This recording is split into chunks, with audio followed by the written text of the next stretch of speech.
नमस्कार। आप सभी पत्रकार साथियों का मैं धन्यवाद करती हूँ कि बहुत ही कम समय के नोटिस पर आपको यहाँ पर बुलाया गया है, क्योंकि हम सबके सामने अभी हम लोग दावा किया जाता है उत्तर प्रदेश में रामराज और राम राज्य है।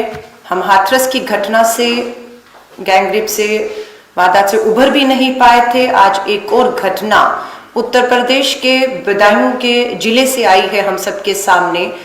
ये घटना 3 जनवरी रविवार के दिन की है, लेकिन आज 6 तारीख को हम सब तक ये जानकारी पहुंची कि बदायूं में एक 50 वर्षीय महिला जो मंदिर में पूजा करने के लिए गई थी, वहां पर मंदिर के पुजारी और उनके दोस्त और साथियों के साथ इस हमारी आंगनवाड़ी सहायिका के साथ गैंगरेप, सामूहिक बलात्कार ही नहीं किया गया बल्कि उसकी निर्मम हत्या भी कर दी गई।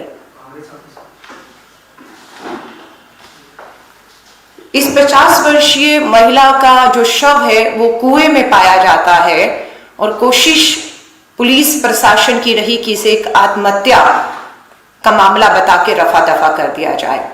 पीड़िता के परिवार का आरोप है कि वो थाने गए, लेकिन थाने में जो अधिकारी पुलिस के थे उन्होंने इस पूरी घटना को गंभीरता से नहीं लिया। समय पर घटनास्थल पर पहुंचना चाहिए था, सबूत एकत्रित करने चाहिए थे, लेकिन उसमें देरी हुई, जिसका फायदा उठाकर जो मेन आरोपी है उस मंदिर में वो अभी तक फरार है। हमारा ये मानना है कि हमने उन्नाव की घटना देखी, हमने हाथरस की घटना देखी और वही पैटर्न यहां पर भी हमें देखने को मिल रहा है कि पूरी की पूरी पुलिस प्रशासन और सरकार ना केवल फेल हो रही है इन घटनाओं को रोकने पर, महिलाओं के खिलाफ जो जिस तरह के जघन्य अपराध हो रहे हैं उसमें फेल ही नहीं हो रही, बल्कि ऐसा देखने में आ रहा है कि आरोपियों को संरक्षण देने में, उन्हें बचाने में, उनके खिलाफ किसी भी तरह की कानूनी कार्रवाइयों में देरी करते हुए उन्हें बचाने की भी कोशिश कर रही है, जो उन्नाव हाथरस के बाद अब आपको बदायूं की इस घटना में भी देखने को मिल रहा है। हमारा ये कहना है ये अपने आप में बेहद गंभीर मामला है। उत्तर प्रदेश की योगी आदित्यनाथ सरकार बिल्कुल भी महिलाओं के साथ हो रहे जघन्य अपराधों को लेकर गंभीर नहीं है, क्योंकि लगातार ये अपराध बढ़ रहे हैं।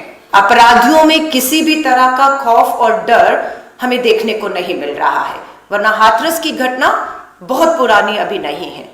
सितंबर 2020 की घटना, जिसे आज 4 महीने होने वाले हैं। कहा जाता है आदरणीय प्रधानमंत्री जी ने कि 7 दिन के अंदर अब तो फांसी और सजाएं होती है।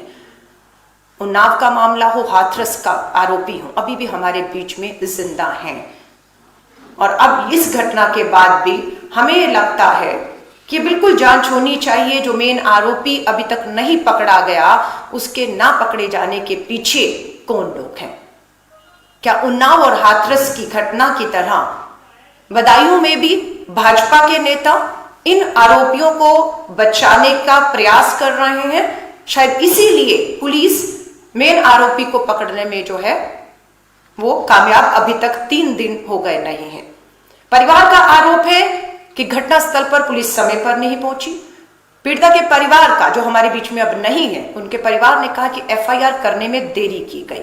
एफआईआर में आत्महत्या दिखाने की कोशिश, दबाव बनाया गया कि आत्महत्या बताया जाए। पोस्टमार्टम करने में 48 घंटे की देरी की गई और 48 घंटे के पोस्टमार्टम की रिपोर्ट जब आती है सामने तो इस बात का खुलासा होता है कि पीड़िता के साथ सामूहिक बलात्कार ही नहीं हुआ, बल्कि उसकी निर्मम हत्या भी। कहते हुए हिम्मत जुटानी पड़ रही है कि उसके निजी पार्ट्स में रॉड्स घुसाई गई, उसकी पसलियां, उसकी टांगे तोड़ दी गई, उसे बिल्कुल मोहताज कर दिया गया और उसे कुएं के अंदर फेंक दिया गया। पुलिस कोशिश करती रही कि इस मामले को दबा दिया जाए, लेकिन सच्चाई छुपती नहीं है आज हम सबके सामने। और हम मांग करते हैं कि आज 3रा दिन है, तो जल्द से जल्द अगले 24 घंटे के अंदर जो मुख्य आरोपी है उसकी गिरफ्तारी की जाए। फास्ट ट्रैक कोर्ट के अंदर केस मुकदमा चलाते हुए जो आरोपी हैं उन्हें फांसी के तख्तों पर पहुंचाया जाए। ये पूरी की पूरी जो जांच है इस मामले की वो हाई कोर्ट के सिटिंग जज के अधीन करवाई जाए। पीड़िता के परिवार को कानूनी मदद के साथ कांग्रेस की मांग है कि 50 लाख रुपए आर्थिक मदद तुरंत पहुंचाई जाए। उम्मीद और भी इस उत्तर प्रदेश राज्य से बढ़ जाती है जब पता चलता है कि वहां की राज्यपाल खुद एक महिला है।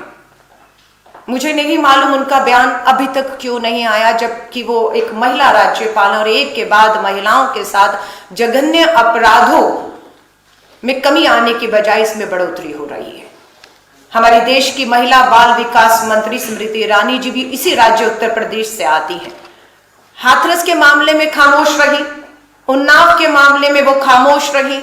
अब उम्मीद करते हैं कि बदाऊं के इस गैंग रेप और हत्या के मामले में वो खामोश नहीं रहेंगी और अगर नव वर्ष की अपनी छुट्टियां मनाकर अपने परिवार के साथ वो वापस लौट आई, उन्हें फुर्सत मिल गई हो तो बिना समय गवाए बदायूं की इस पीड़िता के परिवार को जाकर मिले, उन्हें यकीन और विश्वास दिलाएं कि पुलिस, उत्तर प्रदेश की प्रशासन और योगी सरकार जिस तरह से उन्नाव और हाथरस में आरोपियों को बचाने की कोशिश करती रही, वो कोशिश अब हमें कम से कम बदायूं के इस मामले में देखने को नहीं मिलेगी।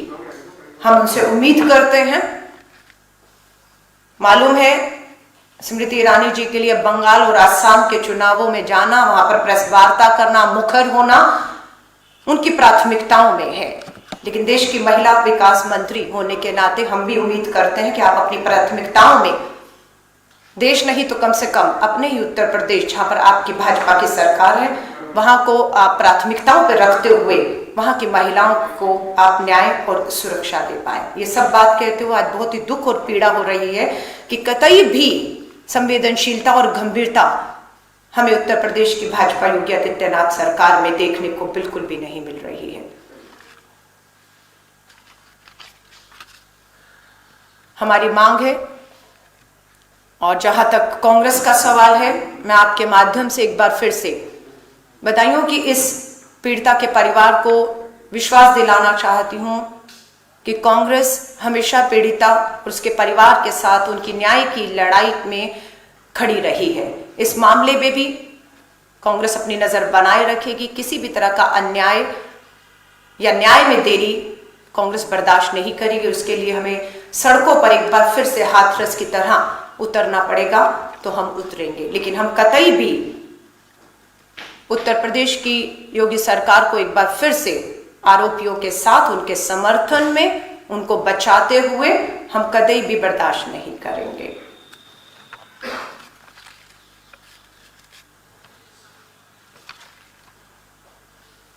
बाकी आपके इस पे कोई सवाल हो तो आप पूछ सकते हैं।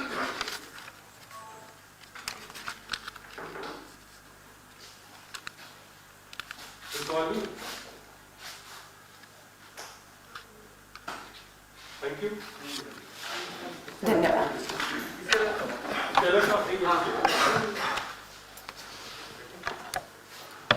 आपकी पार्टी की वरिष्ठ नेता हैं शशि थरूर, उन्होंने कल रात ट्विटर में ये कहा कि मतदान दिवस परेड को रोक देना चाहिए सिचुएशन में।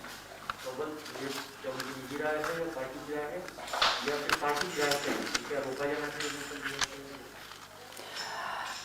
देखिए, जहाँ तक पार्टी का सवाल है, पार्टी का बिल्कुल विश्वास और मानना है कि चाहे स्वतंत्रता दिवस हो या गणतंत्र दिवस हो, दोनों हमारे लोकतांत्रिक और संवैधानिक त्योहार हैं, जिसे बिल्कुल खासतौर से ऐसे समय पर जब आप देख रहे हो कि लोकतंत्र के अंदर संविधान और संवैधानिक संस्थाओं को जिस तरह से लगातार हमले करके उन्हें कमजोर करने की कोशिश की जा रही है, ऐसे समय में कांग्रेस महसूस करती है कि इस तरह के त्योहारों को और बढ़ चढ़कर मनाते हुए, इस पे विश्वास जताते हुए हमें ये सुनिश्चित और एक शपथ लेनी है कि हम कतई भी अपने संविधान और संवैधानिक संस्थाओं को कमजोर नहीं होने देंगे। और मुझे लगता है इन हमारे जो लोकतांत्रिक त्योहारों के माध्यम से ही हम अपनी जो इन वचनबद्धता है, मैं कहूँ, या इनके प्रति हमारी आस्था विश्वास है उसे हम मजबूत करने का काम करते हैं। तो कांग्रेस का ये मानना है कि बिल्कुल इसे होना चाहिए, और ताकि हम अपनी वचनबद्धता, अपनी शपथ, अपने संविधान के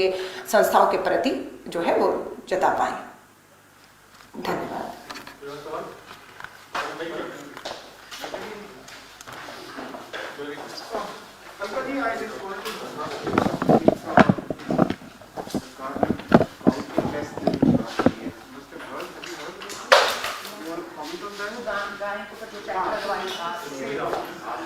एक तरफ यूपी में गाय मर रही है, सारे मतलब के यूपी में